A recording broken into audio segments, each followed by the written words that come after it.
expectations are the cause for disappointment most often.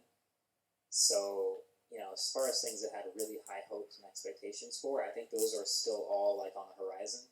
Like Galaxy Fold 2, I'm really interested in.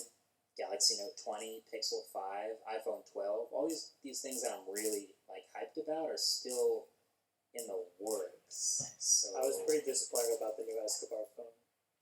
Oh man, were you? I don't know what I expected. Like, I guess I shouldn't have been too shocked. I was kidding.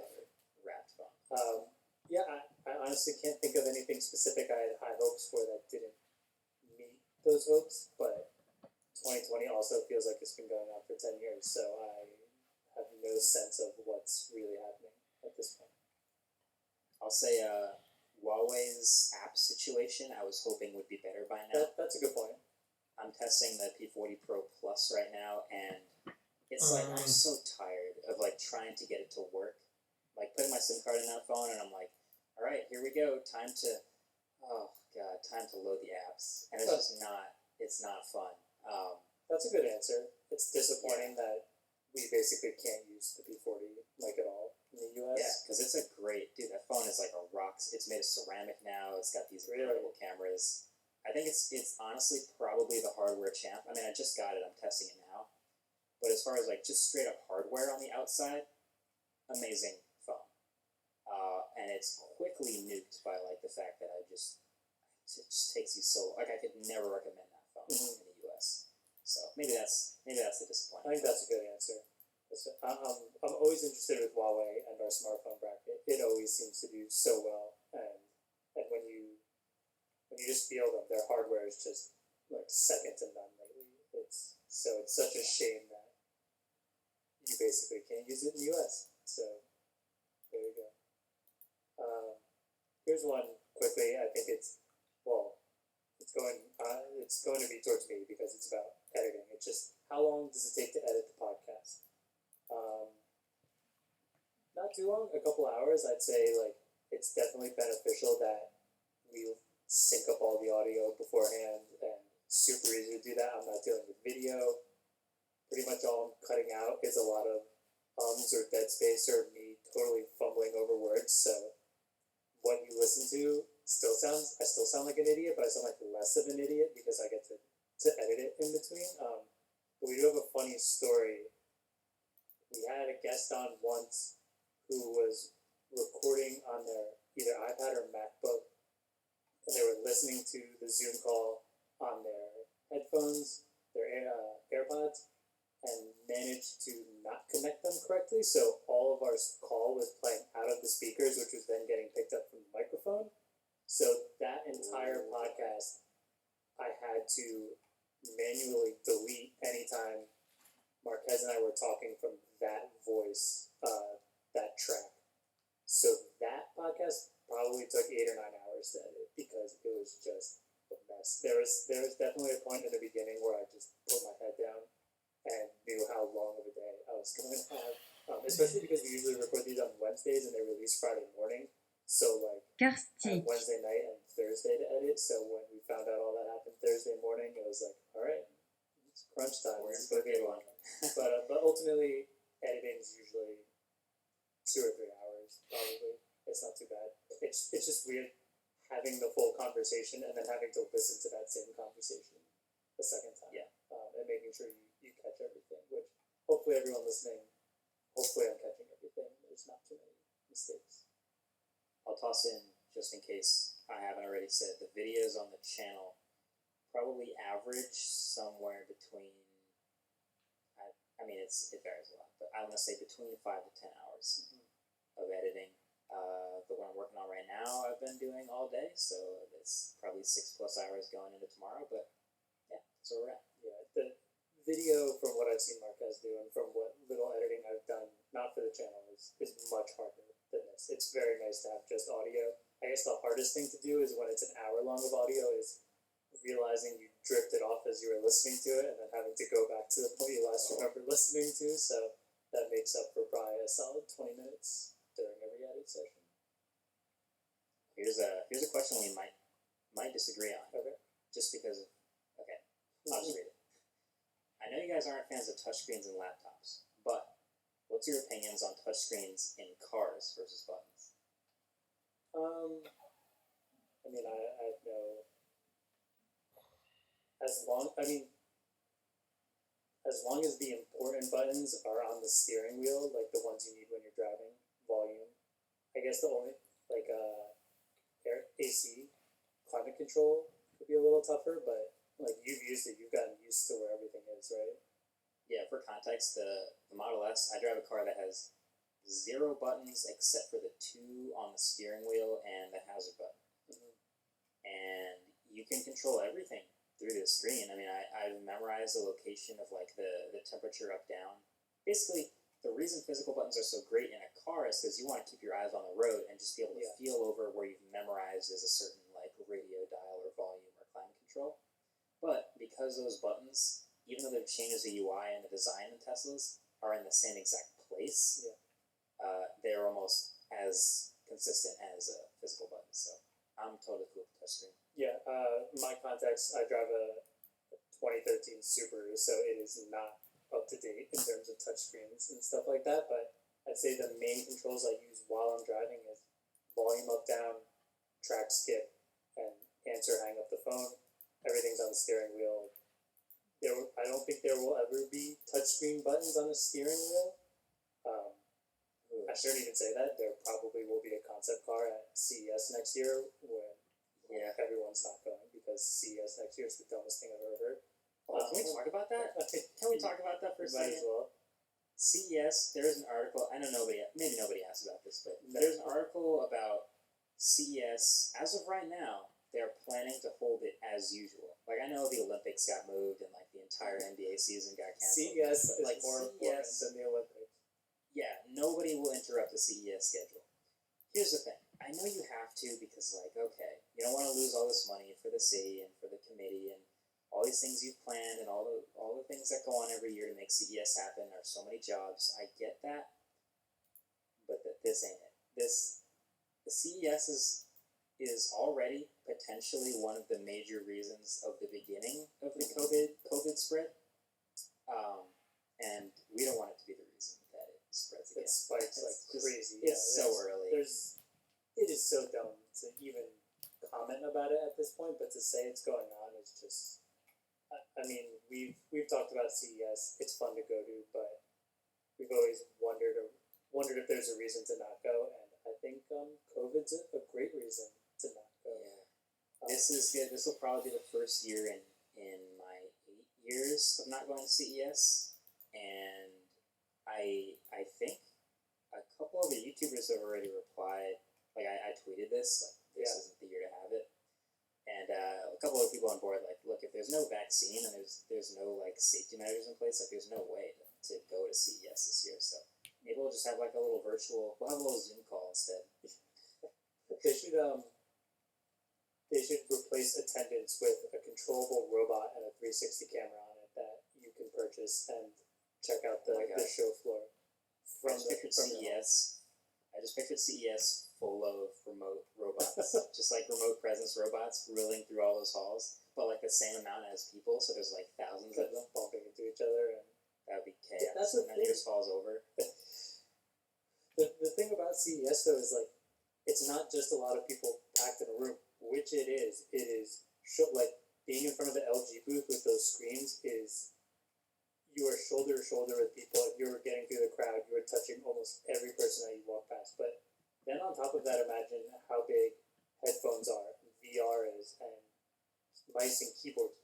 Everything you were touching has been touched by 50,000 other people, and now you're putting that stuff on your face. You're putting it on your hands, which touch your face. Like, we used hand sanitizer every time we met someone or went to a booth, and there's like, still people getting sick doing that from just the regular flu or the CES flu.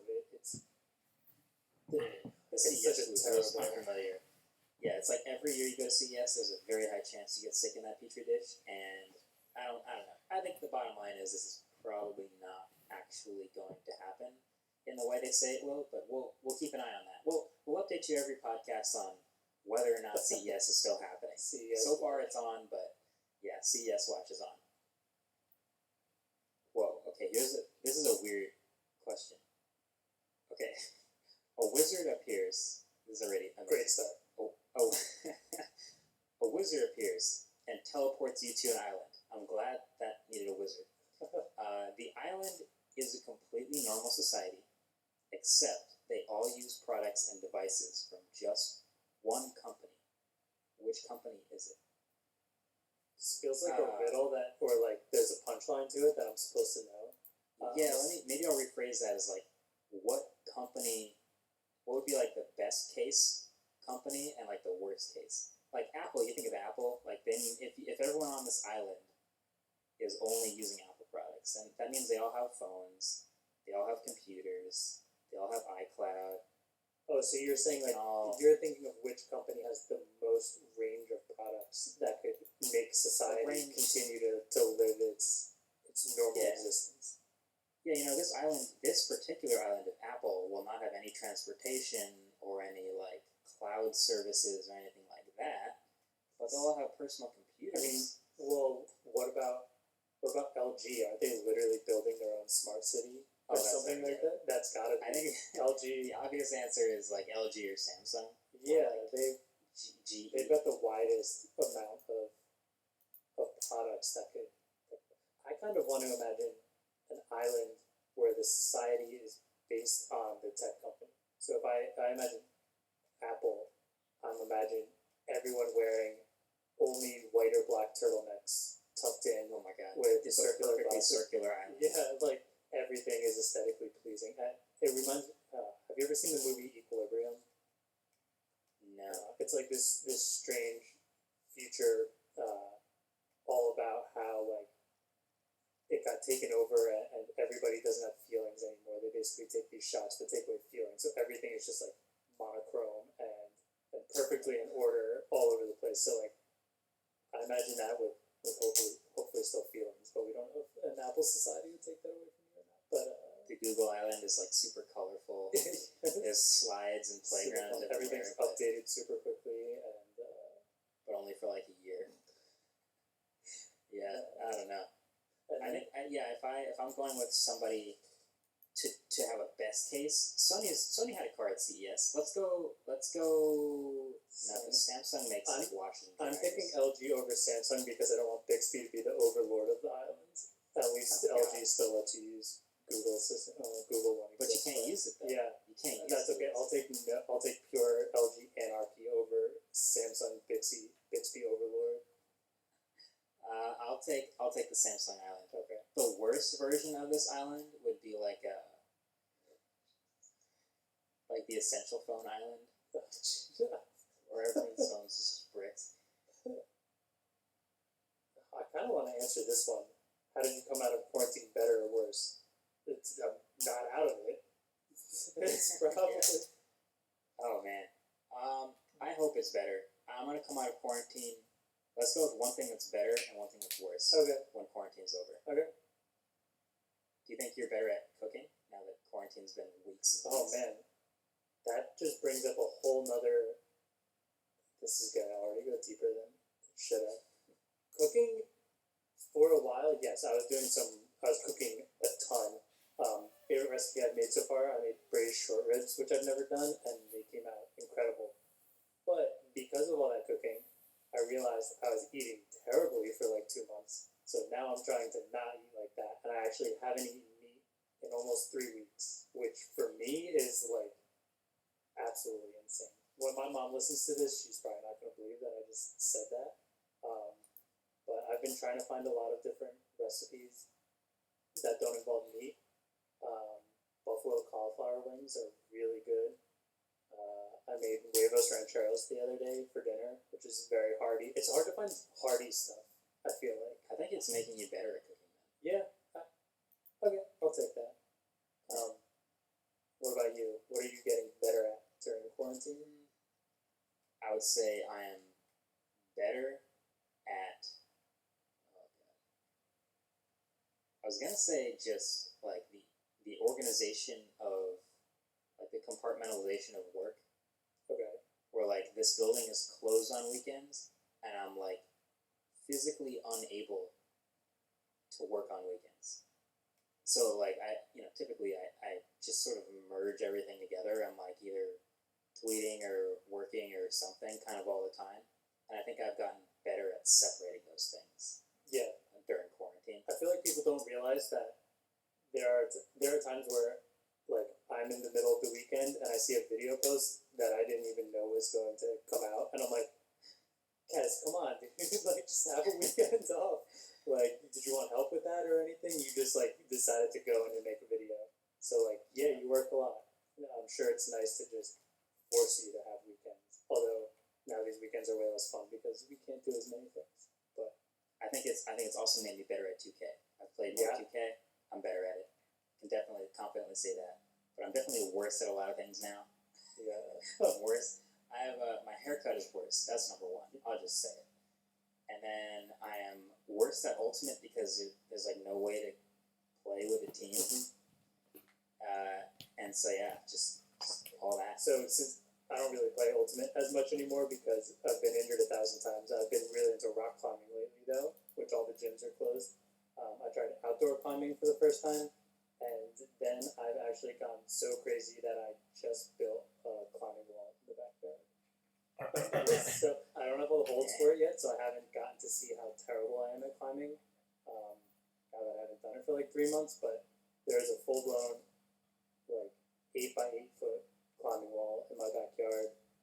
Claire's not the happiest about it because it's a total eyesore. But I'm very excited to get some holds on there and to climb a little. So that's probably what I'm the worst at. I'm sure I'm terrible at it because I was never very good to start. Perfect. All right. I think that's probably a good place to end it. I'm trying to get better at outroing podcasts. So thanks for listening to this episode of Waveform. We'll be back in 2 weeks. We'll keep an eye on CES Watch, see if that actually happens. But WWDC will happen between now and then, and there'll be plenty of stuff for you guys to tweet at us. So get us at WVFRM on Twitter, and we'll be in touch. Catch you guys in the next one. Peace. Waveform is brought to you with Studio 71, and our intro-outro music is created by Cameron Barlow.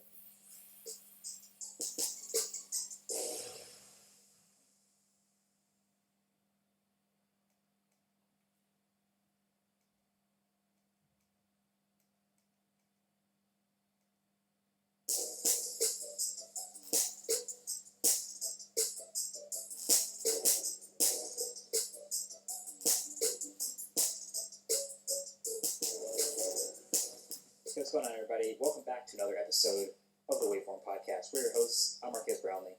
And I'm Andrew Manganelli. And today we have a special guest, Michael Fisher, a.k.a. Mr. Mobile, one of my favorite tech YouTube channels and reviewers. He's been a friend for a while. Recently, I saw he added an ethics page to his site, and reading through it, I thought it was like the perfect communication of what to consider when watching your favorite reviewers on YouTube, wherever they are. So we'll talk about how review units work, where we stand on the ethics of working with companies. We do a Twitter Q&A, and there's even a horror story from our time in the industry. So it's all coming up. Really great conversation. Let's get into it. All right, special guest, Mr. Mobile, Michael Fisher, Captain Two Phones, the man himself. Welcome to Waveform. Thanks for joining us. Marquez, thank you for having me. It is wonderful to see your face again, even if it is just virtually for the moment. It's great to hear your voice again, too. Just in the headphones. Easily best voice that's been on our podcast so far. That's no offense to the others. They're great guests, but I mean, come on. I risked life and limb to walk to the sound booth, so thank you. It's lovely. We appreciate it. I think this is a really interesting conversation to have, just because we've both been doing this, first of all, for a while. Yeah. And when I say doing this, I mean we've been reviewing tech in the form of online video, online content in some way. How long actually, do you know how many years you've been doing I video? do, yeah. I started in 2011. So I was doing YouTube before that, but tech YouTube, that's when I started. It was the fall of 2011, right before I met you. It's a lot of years, man. Yeah. It's for me, it's like it's coming up on a third of my life or something crazy like that, so it's a lot. Because you started in 2010, right? We were about the same time, wasn't it? Yeah, beginning of 2009 actually, so Wow. It's like, it's getting up there. Yeah. But just like when you take a step back from it all, trying to explain our job to like relatives, you've probably had like the Thanksgiving table talk, like how's work going, and you have to sort of explain what it is again. Yes. It's not a normal job to have, so I feel like going over that what it is to be a tech reviewer, and on top of that, to have relationships with companies that are putting out new products, you know, what it is to exchange a product, to have an embargo, all of that sort of thing, it's good to have in one place. We're going to be answering 14,000 YouTube comments at once, in other words. It's great. Yeah. Exactly. So here's what I'll do. Let's start off the top with like company X, product Y. How does it work? So you're company X, you're a tech company, and you're coming out with product Y. I guess step one for them is make the product, make the plan for the product. Right. Step two is plan the event to reveal the product. Be very secretive, of course, before you do all these things. Absolutely.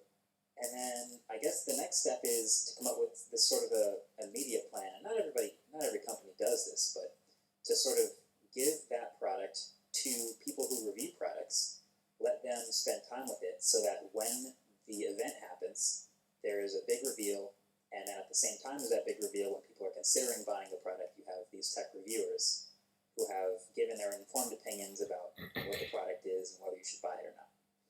Right. This is what is always asked about in all of our comment sections. Every time we're all posting the same review at once, you see us all post at whatever it is, 12:01 p.m., folks. It's because that is the absolute earliest time on the clock that the contract we have signed, the NDA embargo agreement we have signed, says we're allowed to talk about it. So that is like, everyone doesn't have to post at 12:01, but that's the earliest we can talk about it. And since we're all technically in competition with one another, even though I think most of us don't really see it that way, we all just want to be out there in the conversation at once, and nobody wants to be late. So I feel like that's the first point of confusion I see. A lot of people are like, did company X say you have to? Right, yeah. And you're like, no, nobody said we had to. They just said we couldn't before this minute. So Yeah. And I'll go over it. I have like a horror story relating to NDAs later, but we'll get into that later because there's a whole lot. There's a whole lot there. Also, by the way, are you a 12:01 person or a 12:02 person?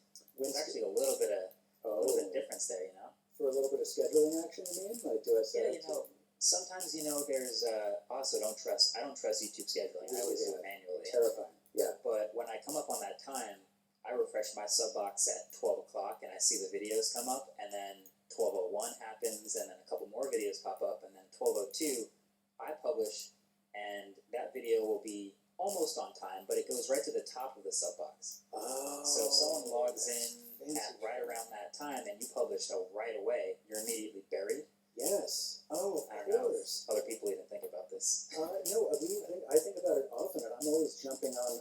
I'm too nervous to go first. Even if I've checked the calendar like the time 16 times, I'm too nervous. I have to wait on Twitter for. It's usually like TechRadar. Like some big publication goes, and I'm like, okay, I'm going. But a publication I will not name, a large publication, was we were at BlackBerry event, I think it was, and we're sitting there in the seats ready to go. We've all got our laptops out, ready to hit the button, and one of our friends walks by from publication, Z, and she was like, "What are you guys doing?" We're like, "We're ready to hit publish," and she's like, "Oh, we went like 3 minutes ago. We didn't care. You guys should go." Wow. Bold move. Thanks. That is Thanks for that. Interesting risk reward there. We're gonna break the contract, but for 3 extra Yeah, minutes. for 3 minutes. That's It confused the devil out of me. I tell you, I never understood, but they're doing fine. So apparently it worked out. so. I think unlike a lot of different genres in YouTube, since tech reviews are so focused on a product that's made by a company, and then that makes every one of our videos about a company that has nothing to do with us. Because of that, every single video we post, everything, there's always a chance for somebody to say, this was paid for, did you get paid off for this? Mostly just because there's a difference of opinions. People like to, if you don't have the same opinion as them, they like to tell you it's obviously because you were paid for it, not because people have different opinions. But Right. I think it's safe to say every video we've ever published has said, how much did X pay you for this? You're a paid show. Something along those lines. It gets infuriating after a while. So we've seen you've taken an extra step to combat this. First of all, you do a disclaimer at the end of all your videos, which is fantastic. It explains to everybody that they didn't get a chance to edit the video at all, or this is the first time they're seeing it, which is great. But then on top of that, you created an ethics page on your website. That is a really, really long, in-depth version of just why all your ethics, how you feel about journalism and being trustworthy and being honest to everybody. And I think it's fantastic. It's a great thing for people to read when they're starting to question tech YouTubers out. So I think we'd like to talk about ethics, because I don't think a lot of YouTubers go out of their way to talk about it much, except for you. So we were wondering if we can kind of use your ethics page as kind of a rubric, go through it and talk about how we all feel about. I would love that. Yeah, no, and I think just to give credit where it's due before I forget, the disclaimer I give at the end of my videos is always about copy approval. It is, as you say, it's like, hey, if this was a Motorola video, say, Motorola didn't get a chance to see this before you guys did. You guys are seeing it for the first time alongside Motorola. And I basically just stole that phrasing right from Lon.tv, a rather large YouTube channel. He does a lot of tech videos, and I had for ages wrestled with a simple, succinct way of saying, hey, nobody, my opinion was not bought for this, and like saying, look, you guys are seeing it at the same time as the manufacturer was the quickest, easiest way that I'd ever seen that done, so I stole it. So thanks, Lon.tv, for allowing me to ethically appropriate your ethics statement. Yeah. I love it. It's super succinct, but it also, I think, on the flip side, will get the gears turning. If you think about it long enough, you're like, well, is this untrue about some other things? Right. Is it possible that there are videos that I'm watching where this was approved by the company, where they saw it first and got to edit it maybe before it came out?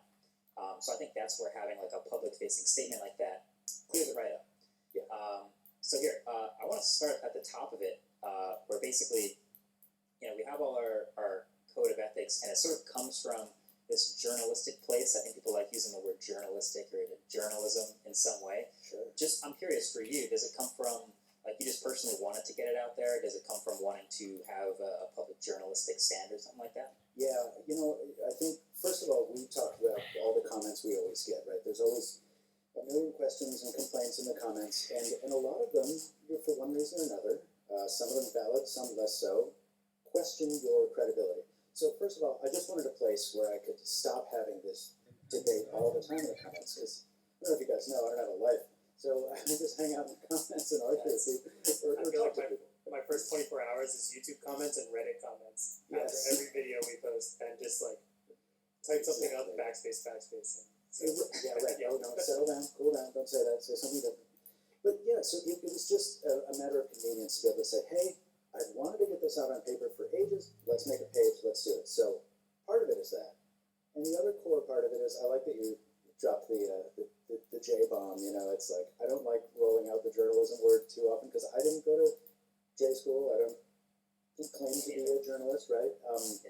But I always have sought to be the best pretend tech journalist I could be, because I didn't go into this business for the same reason some YouTubers do, which is to, get brand deals and get huge and get famous. I got into it to help people, initially to help people decide how to spend their money on cool stuff. There's a little less of that decision enablement now, but if I had to pick a side, I wanted to be a tech journalist. So why not have the same style ethics statement as so many of these big sites? Yeah, and I think, I didn't go to journalism school either, but basically a lot of this, what we're doing is self-taught, because it either hasn't been done before, or we just haven't done it before at all. So we start to make videos and we realize that these conflicts arise. So okay, what do we do about that here? Let's have a statement of some kind to clear that up. Right. So you mentioned people get into it because sponsors are a big part of the game, almost a necessity to keep a smart business running. So if you think you can run a tech YouTube channel as your job and never have any sponsors, you'd be in a very, very small group that actually can pull that off. Right. I'm not a member of that group, by the way. Yeah, it might not actually exist, but there are a few, and so when that comes up, you have to think about, all right, so how do we handle sponsors? How do we separate sponsored content from the rest of what we do, which is helping people figure out what to buy. So I guess the question that comes to mind right off the top is, having sponsors in general, how do you, Mr. Mobile, decide what sponsors to say yes to and what sponsors not to say yes to? Because there's always an inbox of constant things rolling through, and you have to decide what to say yes and what to say no to. How do you do that? Lots of pitches, right? Yeah.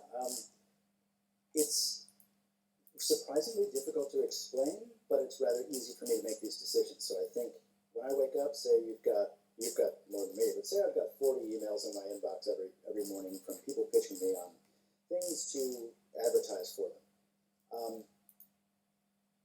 In a perfect world, I'd love to be able to say, look, the audience knows the difference between a sponsor spot and when I'm talking about, when I'm sharing my own opinion. So I can sponsor anything, right? I can take money for anything and just put it in front of people because people understand it's an ad. But I think there's a lot of confusion there, and B, no one wants to hawk a product that's going to either make people angry or, potentially hurt people or just waste people's money, right? So in some ways you have to, and I don't know if you find this too, Marcus, but like, you have to apply a lens to a potential sponsor, much the same as you would to a product you're reviewing, but ultimately it's an ad read, so it's going to be positive anyway. So you don't want to hawk crap, but you're also not being, if you're being honest, because you have to be according to the law, but it's a weird, strange gray zone, right? So I just apply that to phone cases and accessories and things that I don't organically cover. That's the short answer. Yeah, I think that's a good place to draw the line in the sand. I know when I was first starting, I was doing this through high school and through college, and it was not my job. And so my philosophy on sponsored things was, I don't really like watching that many sponsored things. I see some good ones once in a while, but it's not really what I enjoy watching. So I'm just going to have a stance where I just don't do anything sponsored. Nice. And for those years when it wasn't my job and I was just going through school, that was the easiest line in the sand to draw. It was a no to everything. But now that it's a studio and a team and a whole process and it's a business now, it has to move. That line has moved. Mm-hmm. And so I think I've sort of drawn it in the same place as you, where it's like, if I wasn't going to be interested in this anyway, there's almost no way to push it over the line. Right. And if it's something that, would be cool or something that I think is actually a nice product, like I did, I'll also use examples literally of companies I've worked with in the past. The Ridge wallet, I wasn't interested in them. They sent me the product. I was like, that's actually kind of nice. And so it was easy to say, okay, yeah, this is something I could definitely show and share with people, and it made perfect sense. So that's a good place to draw the line, I think. Yeah, and it's a format choice for me too, because I think the 45-second integration or the 1-minute integration where you have a sponsored spot in the middle of your video, I think that's good, as close to perfect as you can get right now for me, because I just don't do full-length sponsor videos at all. So if I can take a break for a second to say, hey, here's a word from my sponsor, phone scan manufacturer D, say, you know what I mean? And it's like, this fits on this phone, it looks pretty good, you should buy one. I put them on mine, and that's the truth, and here you go. That's like the ideal situation for me. If I could have one of those on every video, I would, because it's helping people, it's helping me, it's a win-win. Yeah, that might be the ideal. Mm-hmm. In the past, I've considered doing, I guess if we're calling it by name, pre-roll, mid-roll, end roll. A pre-roll would be something literally before the video even starts, you're sharing a sponsored message and then jumping into the video. A mid-roll somewhere in the middle, an end roll somewhere post the video. I've never done a pre-roll, and I don't think I could ever get myself to do a pre-roll because it just takes me out of like, I have a title, I have a thumbnail, I'm jumping in, I want to learn something, I want to see something, and then I'm just distracted. Like I'm annoyed by that anyway, when there's like a clickbait title and a 25-minute video and the thing I click for isn't the first thing. Oh yeah. That always has bothered me, so I'm sort of anti pre-roll as a personal choice. Mm-hmm. But then I get right into like, all right, if we can integrate this into the video somehow, that's better than just like chopping it right at the end. I feel like we also spend way too much time doing some like dumb 20-second skit at the start of a video, and it would be such a bummer to like to work so hard on some like kind of funny skit in the beginning and then just go straight into an ad and yeah, so that's the tricky part. Well, no, I mean we all as creatives, we've got these weird decisions to make that are very tough to quantify, but they are real things. Like people were wanting pre-roll stuff, and I said, "We'll drop your logo at the top of a video. It'll say sponsored by this company." This actually helps me out because then we get to disclose that early and open too. But I wouldn't want to talk for 30 seconds about an ad in the middle, the top of the video. No.